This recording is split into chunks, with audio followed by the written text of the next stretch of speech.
Les presento a la siguiente ponente, la doctora Sara Isaís Millán. Ella es médico neurólogo también especializado en trastornos del movimiento, que trabaja en el Hospital San Ángel IN en la Ciudad de México. Ella nos va a hablar del tema de cómo se diagnostica la enfermedad de Parkinson. Doctora, bienvenida. Hola, buenos días. Muchas gracias por la invitación. El día de hoy vamos a hablar del diagnóstico de la enfermedad de Parkinson. ¿Me pueden pasar la siguiente, por favor? Bueno, entonces, en resumen, hasta el momento sabemos que la enfermedad de Parkinson es la segunda enfermedad neurodegenerativa más frecuente a nivel mundial. Sabemos, como ya nos dijeron, que las causas son multifactoriales, no hay una causa en específico, que este riesgo incrementa con la edad, que es más frecuente en hombres que en mujeres, que se acompaña de múltiples síntomas como son los premotores, motores y algunas fluctuaciones motoras en etapas más avanzadas, y que existe una fase premotora, pero lo que necesitamos saber es cómo poder diagnosticar la enfermedad. La importancia de esto es porque generalmente existe un retraso de 2 a 3 años, en algunos casos más años, en poder hacer el diagnóstico de la enfermedad, porque el paciente va de médico en médico, porque como ya vimos, los síntomas son muy variables. Entonces, lo más importante es que recordemos que no todo temblor es enfermedad de Parkinson. Partimos de pensar o sospechar que un paciente puede tener enfermedad de Parkinson cuando tenemos el síntoma cardinal, que ya hemos dicho en múltiples ocasiones, que es la bradicinesia, más alguno de estos que es o rigidez o temblor en reposo y en algunos casos inestabilidad postural. Todo esto hace un diagnóstico sindromático que es el parkinsonismo, pero no estamos hablando de una enfermedad todavía, solamente estamos describiendo síntomas. Sabemos, como ya nos explicaron, que los parkinsonismos pueden ser primarios y secundarios. Hay mucha confusión porque los pacientes llegan ya a consulta sabiendo que existe algo que se llama parkinsonismo, pero no les queda muy claro si Parkinson es lo mismo que parkinsonismo, y es muy importante hacer hincapié que todo paciente con enfermedad de Parkinson tiene un parkinsonismo. O sea, los parkinsonismos los vamos a dividir en primarios y en secundarios, pero dentro de los primarios entra la enfermedad de Parkinson. Y de ahí partimos que tenemos que saber que nuestro paciente tiene parkinsonismo para seguir haciendo todo el proceso del diagnóstico. Esta imagen me gusta mucho porque ayuda tanto a los médicos como a los pacientes a entender que la enfermedad de Parkinson no es un solo síntoma, sino son un conjunto de síntomas que hacen que podamos hacer el diagnóstico de la enfermedad. Esta enfermedad de Parkinson tiene diferentes presentaciones. Existe aquella que se presenta antes de los 20 años, que se conoce como parkinsonismo juvenil, aquella que se presenta entre los 20 y los 40 años, que le conocemos como Parkinson de inicio temprano, y en etapas más tardías, que es la presentación más frecuente, en aquellos que la presentan arriba de 40 a 45 años. Y hay algo que le llamamos nosotros los médicos fenotipos, ¿qué es eso? Cada paciente tiene características clínicas diferentes, o sea, predomina un síntoma. Habrá aquellos en que su síntoma más importante es la lentitud de los movimientos y la rigidez, otros en los que predomine el temblor y otros en los que predominen las alteraciones de la marcha y la inestabilidad postural. Entonces, por eso es muy importante que sepamos que no todos los pacientes se presentan con la misma severidad de síntomas. Ahora, el primer paso es poder hablar de que el paciente tiene parkinsonismo, o sea, hay lentitud de los movimientos, lo que es la bradicinesia, más rigidez o temblor. ¿Pero qué sigue de ahí? Tenemos que hacer un adecuado interrogatorio para preguntar todos los síntomas premotores, si hay alteración del olfato, si ha tenido trastornos del sueño, si ha tenido trastornos de estado de ánimo, estreñimiento, todos estos que mencionaron en las pláticas pasadas como síntomas premotores. Hay que revisar correctamente al paciente y preguntar acerca del resto de síntomas no motores. Eso es lo que a nosotros nos va orientando en la consulta hacia dónde vamos. Si la causa de la lentitud de los movimientos y del temblor es por enfermedad de Parkinson o tiene alguna otra etiología. Entonces, existen dos criterios que son los que más se utilizan. Los primeros criterios que fueron los del banco de cerebro, que es estos que les pongo en el primer recuadro, en el que siempre el primer paso es hablar de que el paciente tiene un parkinsonismo. Repito, lentitud de los movimientos, más temblor o rigidez. Una vez que ya sepamos que tiene parkinsonismo, hay que ir a excluir diferentes causas de parkinsonismo. El paciente toma medicamentos que puedan producir parkinsonismo, el paciente ha recibido golpes, ha tomado algún otro tipo de droga, ha tenido algún proceso infeccioso que pueda producir parkinsonismo. Entonces, hay que excluir causas de otros parkinsonismos y posteriormente, dependiendo de las características del paciente, vamos a ir excluyendo otras causas. Tanto los primeros criterios, que son los del Banco de Cerebro, como los criterios actualizados del 2015, todos empiezan con hacer el diagnóstico inicial de parkinsonismo. Entonces, en este video, inicialmente vemos cómo está el paciente haciendo esto que llamamos abrir y cerrar los dedos, o en inglés finger tapping, y vemos que hay una disminución de la amplitud del movimiento, el movimiento es pequeño y además de que está pequeño, está lento. En el segundo video vemos cómo hacemos el golpeteo de los pies y también vemos que está disminuido en amplitud del pie derecho y que además el paciente tiene algunas interrupciones y lo hace más lento, mucho más lento del derecho que del izquierdo. Y pedimos al paciente que camine,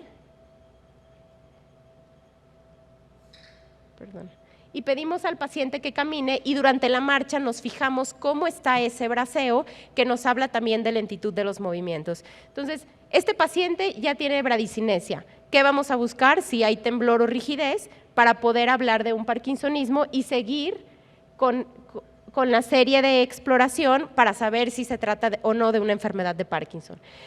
Parte de la exploración física que hacemos nosotros en consulta es hacer que los pacientes escriban. ¿Qué tienen que escribir? Los ponemos a escribir planas al menos 5 veces para ver cómo ha sido el cambio de su letra. Si la letra es más pequeña, si está grande, si está temblorosa, porque eso nos va orientando a saber la causa. En los pacientes con enfermedad de Parkinson es común ver que tengan micrografia. Esto significa que la letra está más pequeña y puede que al inicio, en la primer plana o el primer renglón que hizo, la letra esté de buen tamaño y conforme va escribiendo se va haciendo más pequeña. Otra forma de saber es interrogando al paciente y preguntar acerca de su firma, si ha habido cambios en la firma, si todavía puede hacerla, y ponemos a hacer los espirales para saber las características de cómo hacen los diferentes movimientos. En temblor esencial, que es un diagnóstico diferencial, si se fijan en esta imagen, el espiral lo hizo muy grandote, tembloroso, en cambio en un paciente con enfermedad de Parkinson lo hace más pequeño. A veces podemos pedir algunos otros dibujos que nos orientan a ver también el temblor y la amplitud del dibujo o del trazo para saber si hay esta micrografia y esta lentitud de los movimientos.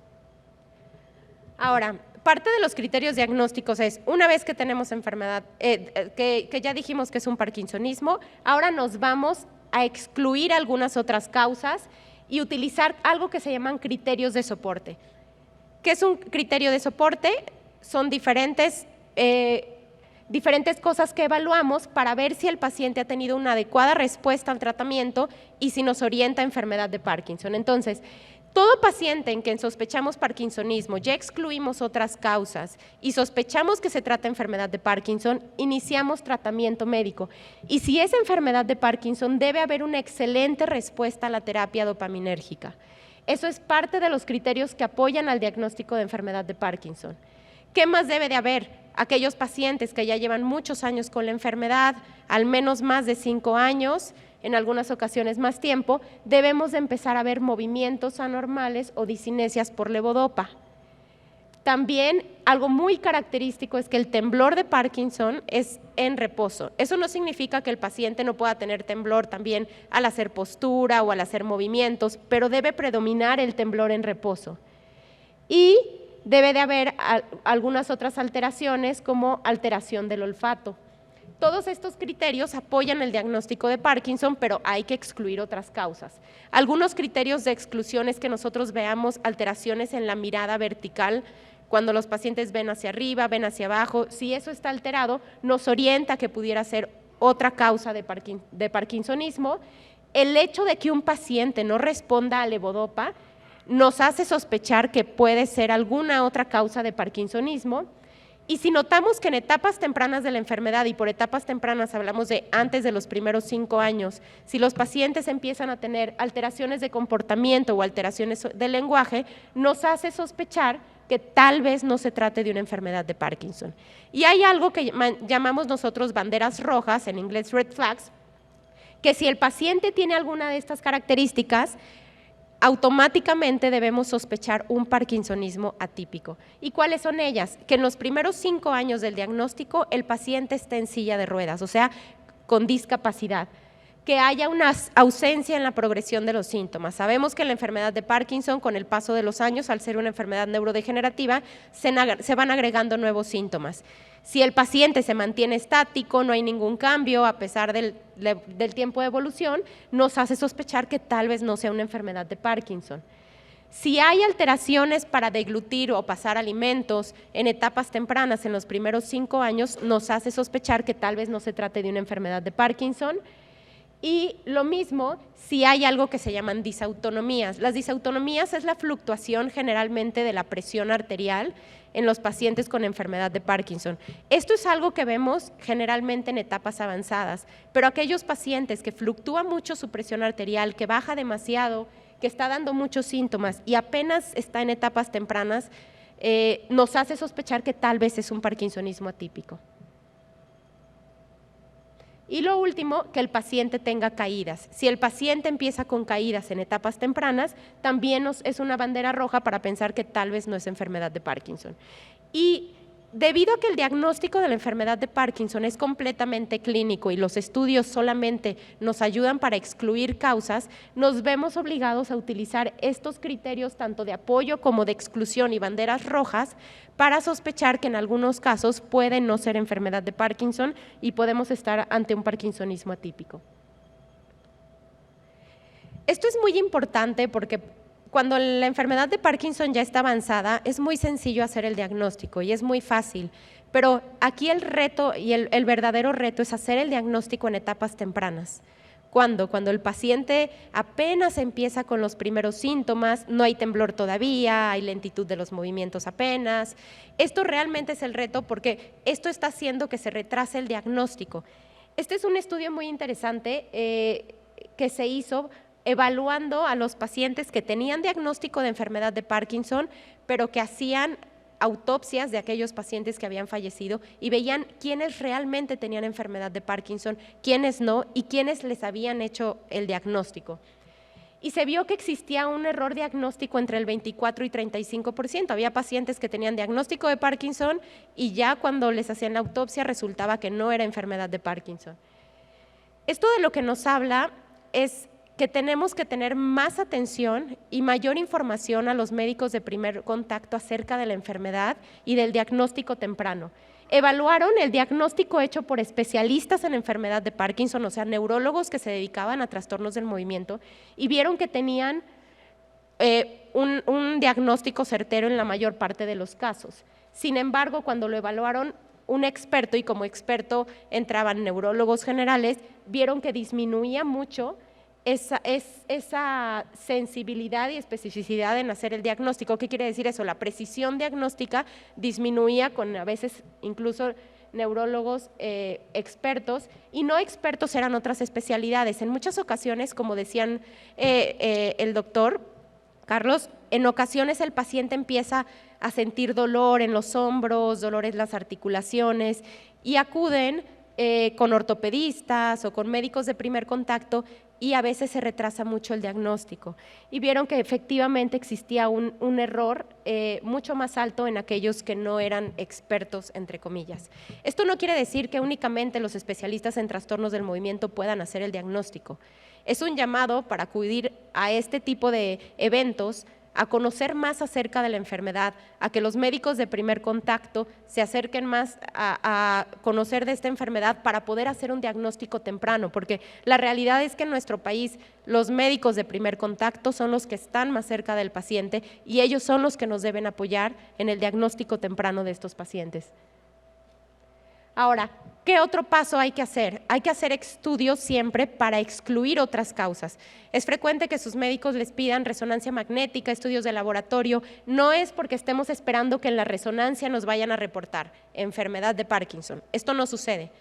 Sí hay algunos cambios descritos en la resonancia, sin embargo, no es un estudio que utilizamos para hacer el diagnóstico, sino lo usamos para excluir otras causas. Repito, el diagnóstico lo hacemos clínico y con los estudios de imagen excluimos otras causas. Lo mismo de estudios de laboratorio, aquellos pacientes con temblor, siempre hay que tener un perfil tiroideo porque el hipertiroidismo puede ocasionar temblor, entonces hay que excluir siempre otras causas.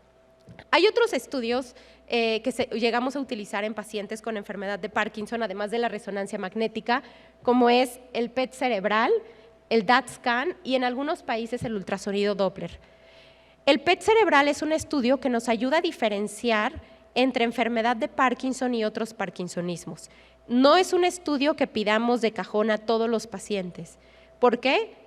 Porque, repito, el diagnóstico es clínico. Solo en aquellos pacientes que nos quede duda porque la enfermedad sigue progresando, porque la enfermedad está estática o porque tiene banderas rojas acerca como inestabilidad postural, hipotensión ortostática o está en los primeros años en silla de ruedas, solamente en aquellos en que nos quede duda hacemos el PET cerebral.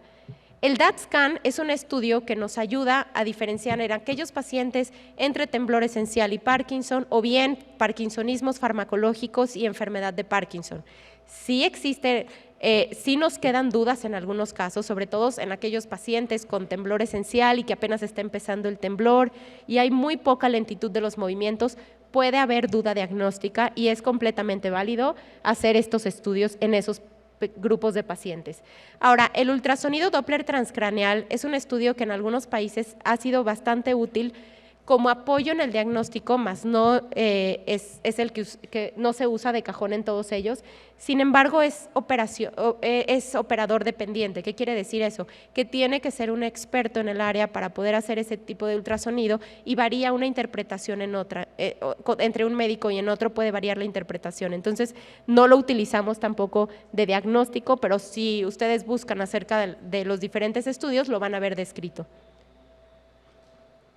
En esta imagen vemos un PET cerebral, en la primera imagen es un paciente sano, en la segunda imagen es un paciente con enfermedad de Parkinson en etapas tempranas y lo que vemos es, si se fijan, lo voy a decir como si fuera una comita roja, están en los núcleos de la base, es una estructura, esta estructura cerebral que se llama núcleos de la base, esta comita roja que ven alrededor todo amarillo, eso es lo que debemos de ver todo pintado o normal en un paciente sano.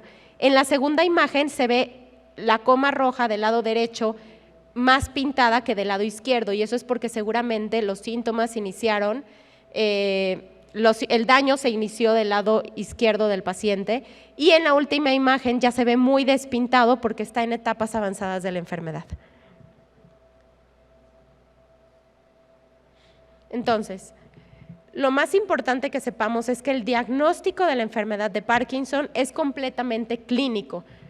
Los estudios nos sirven para descartar otras causas y recordar que al existir un retraso en el diagnóstico es importante que informemos más a toda la comunidad médica acerca de esta enfermedad, acerca de cómo hacer el diagnóstico en etapas tempranas y algo muy importante es que lo que tenemos que hacer es hacer el diagnóstico incluso en etapas premotoras. Aún no existen medicamentos en ninguna parte del mundo que modifiquen la enfermedad o medicamentos para etapas premotoras, o sea, antes de que inicie la lentitud de los movimientos o la rigidez. No existe ningún medicamento, pero el reto para la comunidad médica es trabajar más en ese tipo de medicamentos y encontrar algo que pudiera llegar a darse en algún momento en etapas premotoras de la enfermedad para poder actuar ahí antes de que empiecen los síntomas de la enfermedad. Muchas gracias. Muchísimas gracias, doctora Millán. A nombre de la sociedad le hacemos un reconocimiento y un presente.